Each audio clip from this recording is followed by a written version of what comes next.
calls for urgent attention to address the underlying causes of mob violence and improve trust in the community to prevent further loss of life.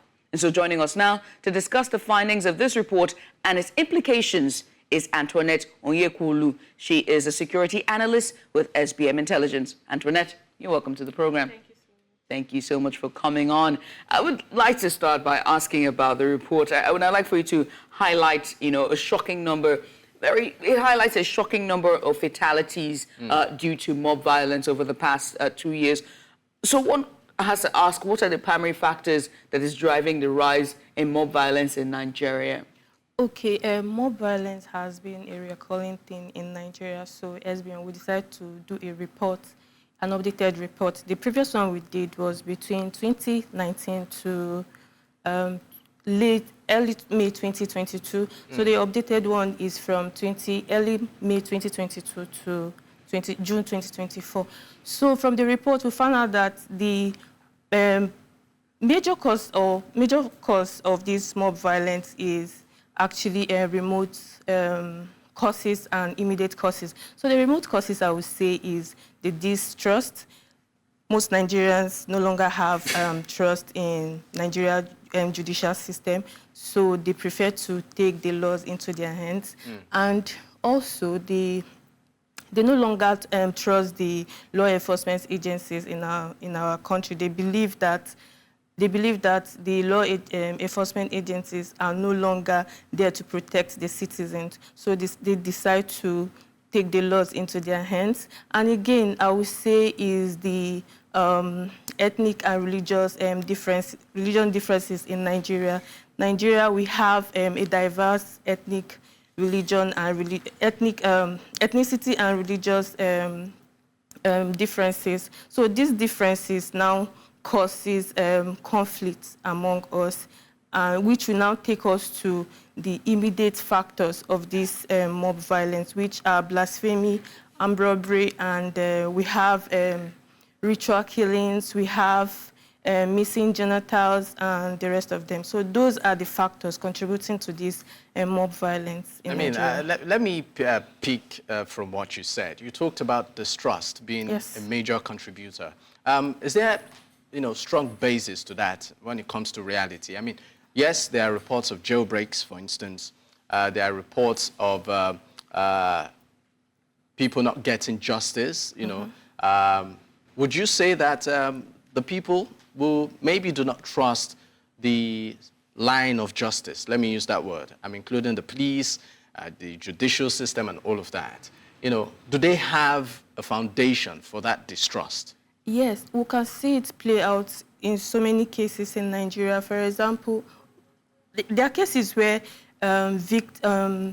robbers are being arrested, and finally people will realize that the government just released them without actually giving them the real punishment that they required. So these are the kind of things that make people lose interest in our judicial system.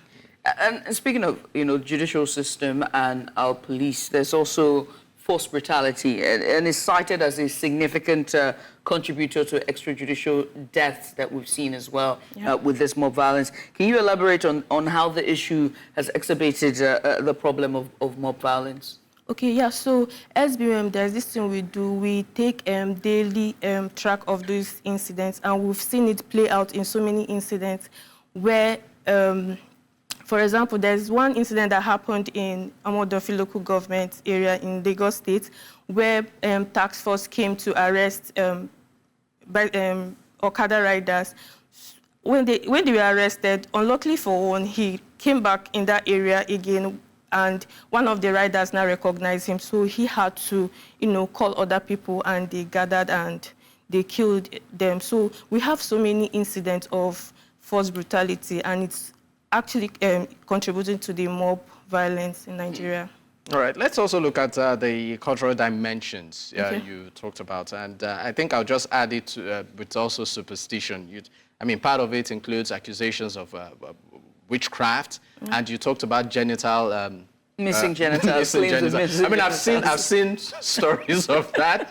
And sometimes I'm always, really, poised to ask. I mean, are these things really real, right? Or is it just somebody who maybe just, you know, I blame know the way people Nollywood. are? Eh? I blame Nollywood. You know? I blame earlier Nollywood movies. They were the one who was the cause of it. So I would really like you to talk on that. I mean, superstition and the cultural dimension to it. Yes, it's actually real. One thing about the missing genital is that if you check our chart, you find out that we don't have much fatality in missing genital because when it comes to missing genital, the police are always good at responding so quickly. So Really? yes. Why? I don't know.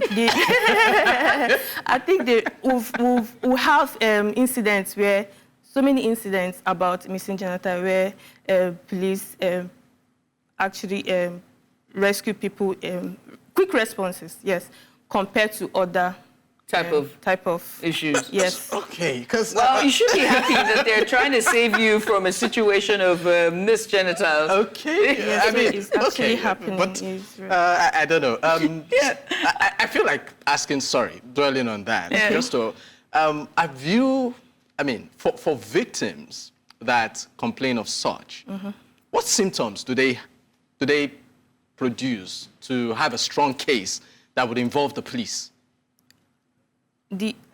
When I say police response, Okay.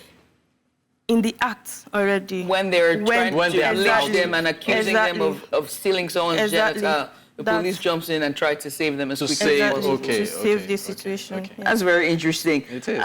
And I mean, it begs to ask the question about the law and and how this can be curbed, right? So that we say that sometimes the law is slow, our judicial system is very slow, but is there bill to create special the law in and of itself before I go there, I've just remembered the cash scarcity was a major issue in 2023, leading to a breakdown of law and order. Which steps can be taken to mitigate such triggers in the future? Okay, I believe if the government, if they had applied these factors, like, first of all, they should have improved our digital payments, making our digital payment more favorable for our people during the cash scarcity. Because when places where these mob incidents happen during those times were in banks, majority of people try to do some transfer and it wasn't really working out. So they had to go to the bank. And when they got to the bank and they did not see cash, they got angry and they decided to do whatever that would make them feel comfortable about it. And again, I feel like the duration of the time they gave to Nigerians to actually surrender the old note was too close. They should have given more time in order to make the old note fade away, thereby introducing the new note to Nigerians. Sometimes I forget that the old and the new notes are working into they use it in tandem. Yeah. It's very interesting. And also during that period, it was so sad to see how we had, as a people and as a society, we had gone into so much chaos and pandemonium. It was wild to see the riots that happened, the chaos that happened, the lynching that happened, the banks that was attacked, the properties that were lost and lives that were lost during that time, just simply because they were trying to get cash. Exactly. I've never seen anything like it. Exactly. So if they had, like the way it's being done now, no limited time for, though they said that's it, I can't really remember, but if they had done what they are doing now, it wouldn't have escalated to what happened. All right. Are there legislations, policies on ground to serve as deterrent for people who might want to engage in mob violence? And do you think, if at all there are, is there awareness there? Because, people are just quick to, bring out that tire, bring out that petrol, that person has been accused. Nobody asks any question, and, they carry out their act without remorse. Are there strong legislations on ground to serve as deterrent? And are people really aware, particularly at the grassroots? Yes, the there are laws guide against it, but I believe the people are not really aware of it because they don't really know the consequences of their actions. Because most of the victims are actually not perpetrators of the act. They kill the innocent people. For example, I witnessed an incident where, like the armed robbery, all they need to hear is holam, holam, holam, natif, natif, and everybody will just holam, holam, holam. Exactly, Natif. and everybody will chase the person. Like what happened in the market when I went to the market one certain time. So someone was shouting, thief, thief, thief. So people started chasing a particular person, and the person also started shouting, thief, thief, thief. You understand? And in that incident, they can get an innocent people and, kill that person. So they are not really aware of the law. I also think that another way that, I mean, it begs to ask a question about improving trust, in the system in and of itself, to how can we sensitize our system, our populace to say, look, you can't take laws into your own hands, you must reach the right authority, and you must trust the system. So the first thing first is just to create an awareness, educate people about the consequences of this act, make them believe that, okay, you can actually trust the police. If you have any problem, you can actually trust the police. Make them understand that we have consequences for all these things, because most of them go scot-free, so they feel there are no consequences for it.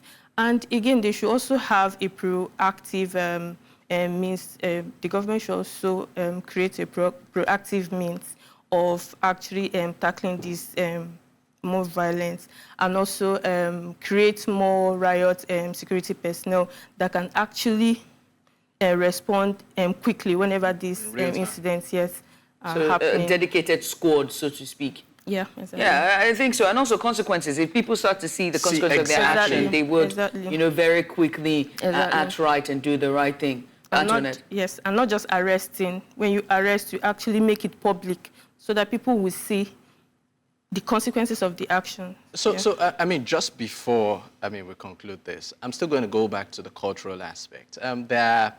Some will tell you in the legal space that there are certain situationships, permit me to use that word, that is not covered, in law. For instance, you accuse somebody of witchcraft.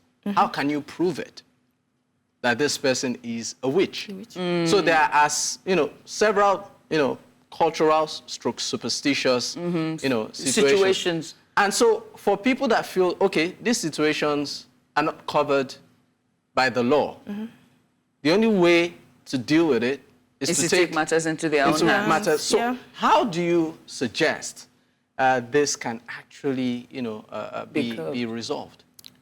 Like I said, create an awareness and educate them. Because this thing actually, the witchcraft and genital. Exactly. They are mostly done in the rural area where people are not well educated about or informed about the consequences of these actions. So that's why I said they should create more awareness and educate people about the act and the consequences of the act.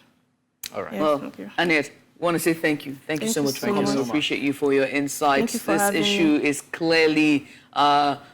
It requires urgent and sustained attention, by all sectors, especially the police and the Interior Ministry as well. Yes. When it comes to issues like this. Maybe an upgrade of the law to include some of this. Will I call it superstitious and cultural scenarios, such that maybe at community level, it can be resolved. Absolutely, absolutely.